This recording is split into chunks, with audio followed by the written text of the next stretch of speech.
On Friday night, I thought I'd relax with my attractive wife after a long week at work. After 22 years of marriage, our 3 children are living independently. Perhaps we could go out and enjoy a nice evening together. My name is David Collins. I'm a qualified A&P mechanic and crew chief of arrivals and departures on the day shift for United Airlines. I've been working the night shifts for 25 years, while my wife Judith Collins was the charge nurse at Central Hospital on the day shift, covering labor and delivery. We were both earning a good salary, with me just a little more than her. We were comfortably upper middle class. I pulled the pickup into the garage in its usual spot and closed the garage door.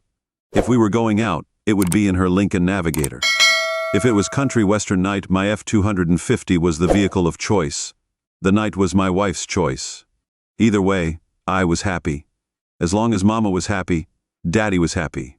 I opened the mail that was sitting on the kitchen table after coming from the garage. I heard footsteps padding down the stairs and a noise emanating from upstairs. My lovely 42-year-old year. My wife came into the living room wearing a short robe that always made me happy to see her wear. She said, "You're early. I didn't expect you for another hour or so." I looked at my watch and saw that I was early, but not that early. "Where are we going?" I asked. "I'm going out," she replied. "I don't know what you're doing." "Oh," I said, "my weekend just went to." "Going out, where and with who?" Her eyes strayed to the small overnight bag at the end of the couch. "I have a date with William Strathmore. It's for the weekend. I'll be home Sunday night, and we will talk about it." What the hell did she just say? I thought I have to finish getting ready. She turned and raced upstairs. I heard the door slam. "You will not," I said. I needed to get reinforcements. I pulled out my cell phone and speed-dialed my daughter. I wasn't going to be made the bad guy by this he said, she said stuff. "Hello, Daddy, what's up?" I grabbed her mother's purse and emptied it onto the coffee table. "I need you to get over here right away. Your mother hurt her head, and she needs us." "I've got to go, Daddy." "Dad." I ended the call and got my son on the line. I told him to call his brother and get here fast. I then speed-dialed his parents and told them the same thing. They were just as confused as I was. And there was some yelling at the end of the call. Judith's pocketbook spilled its contents, credit cards, keys, and a 12-pack of Trojan condoms. I had a vasectomy and a confirmation email from the Marriott Hotel in Kenworth rooms 703 to 710. You're wrong, I thought.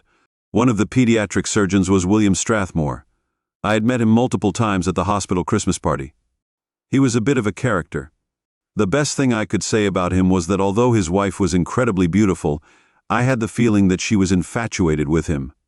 I took her credit cards and car keys, then I took the email and put it in my pocket just in case.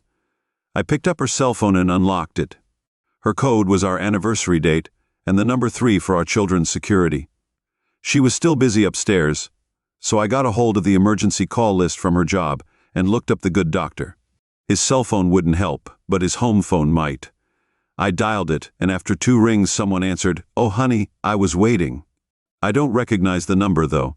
"Is everything all right? Is this Mrs. Strathmore?" I asked. "Yes, who is this?" "Please, this is David Collins. My wife is a charge nurse at the hospital where your husband works. I don't know if you remember me." "Yes, Dave. As a matter of fact, I do. My husband and I were talking about you and your wife a couple of nights ago. I was expecting a call from William when you rang. What can I do for you?" "So your husband is not home. I'm at a surgical conference in Boston. Is everything all right, Mrs. Strathmore?" I don't know how to say this, but I don't think he is.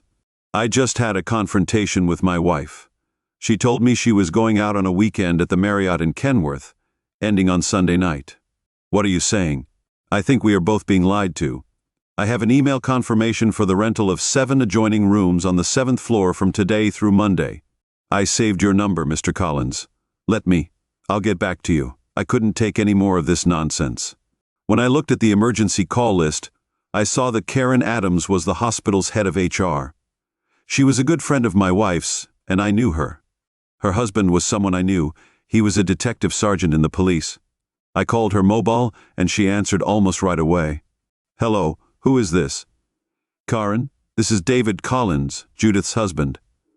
"Oh, hello, Dave. What can I do for you?" "I think there are definitely some issues. I think there are some improprieties going on between Dr. Strathmore and my wife. I want it investigated and stopped. I'm sorry, Dave, but I can't talk now. I have to go. Wow, that was weird. Judith's cell phone rang on the third ring with my stomach turning. I answered it without waiting for me to say anything. The caller started, "Judith, he knows everything. What did you say to him?" The person on the other end was pretty forthcoming. I hung up and looked up her home phone number.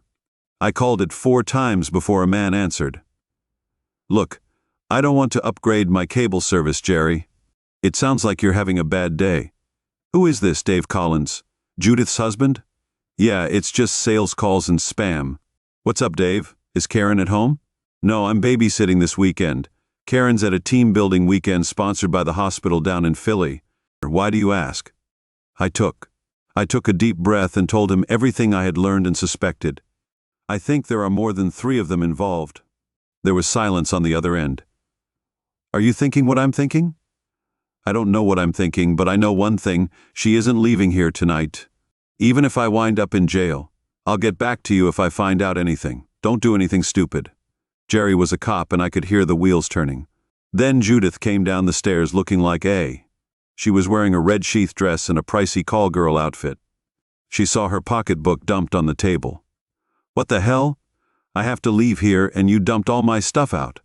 She started to pick everything up and I told her, "Oh no you don't. You're not going anywhere now." Then I told her to shut up and sit down. She was taken aback and said, "You don't own me.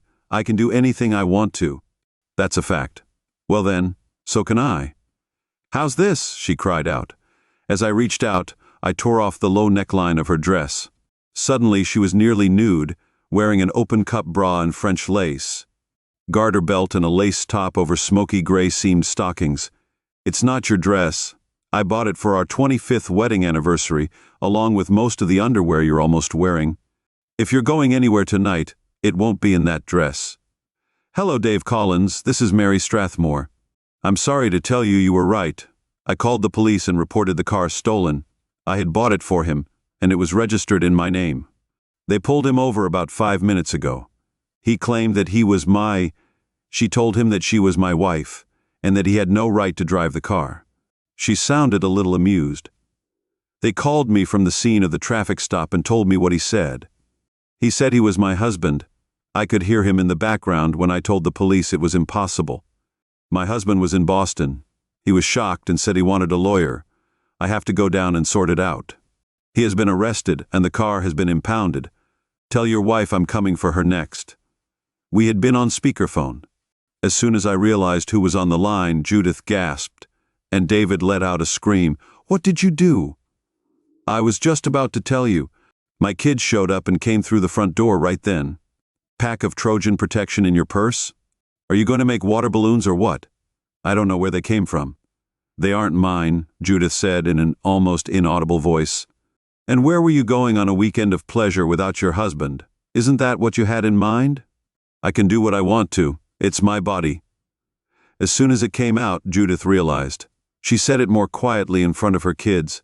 He said, "Well, I can." Young Dave rolled his eyes and went into the kitchen for something to drink. A few minutes later he came back with an envelope. "Dad, it's addressed to you." He looked at his mother with contempt. Judith shrieked and jumped off the couch. Dress falling to the floor, she yelled, "Don't read that." Haley rushed to help her mother with her lack of modesty.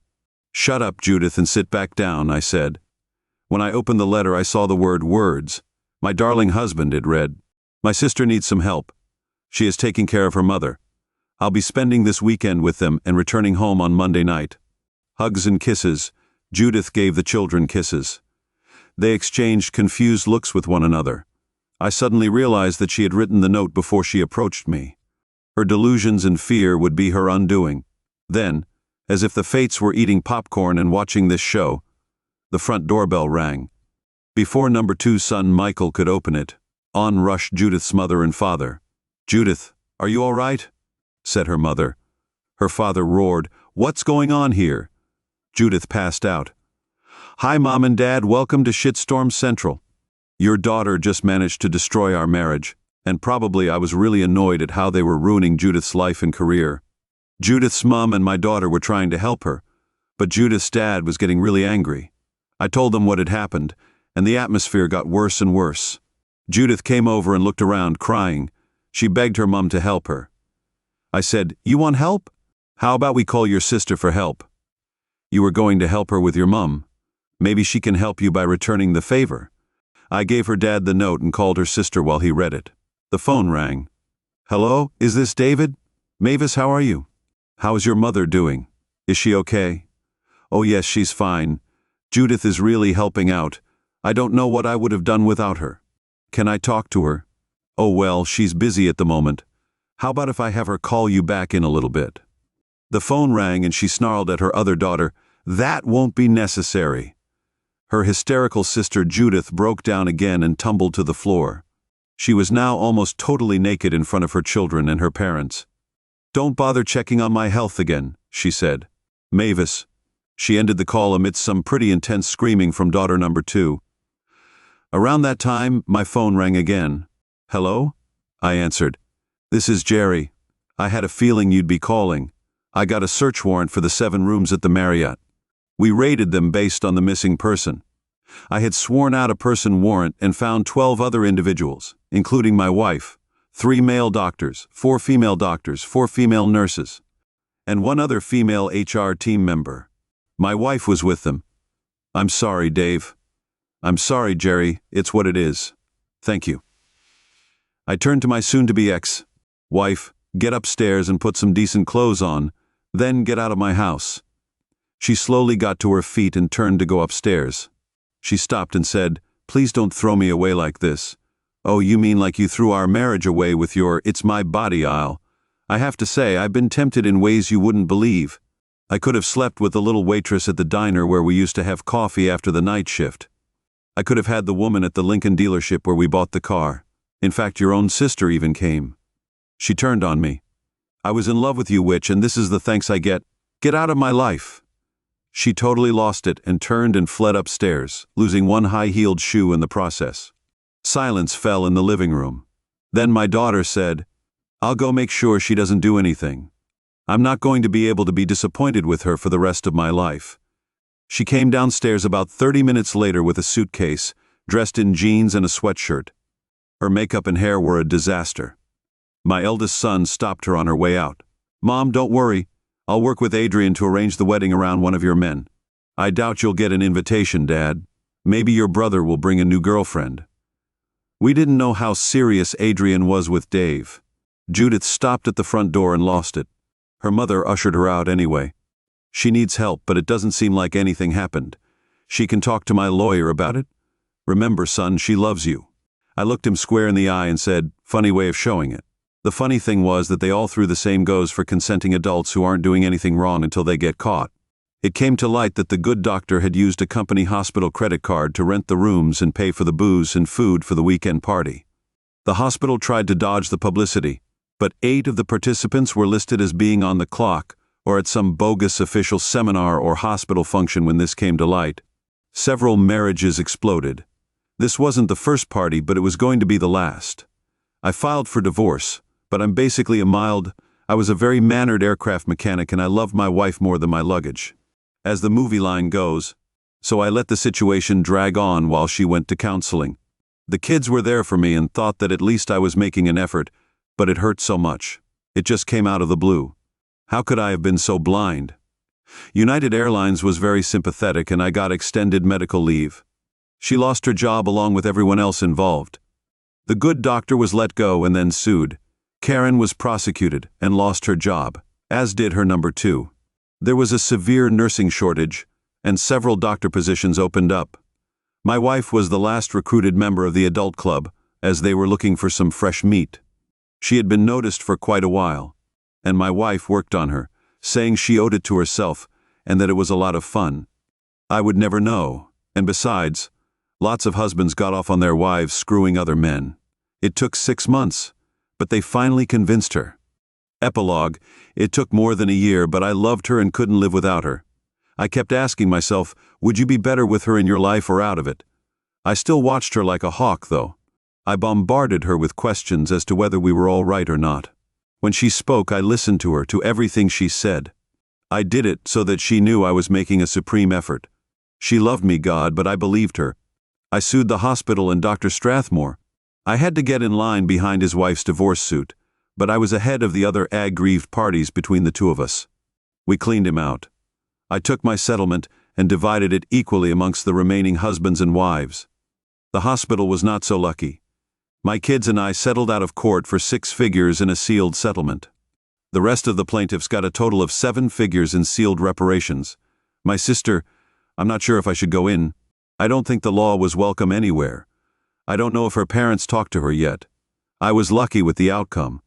The way it all came out, the fact that my mind was on all 8 cylinders during the whole incident, and the support of my kids and my friends meant I didn't think I had taken my marriage for granted.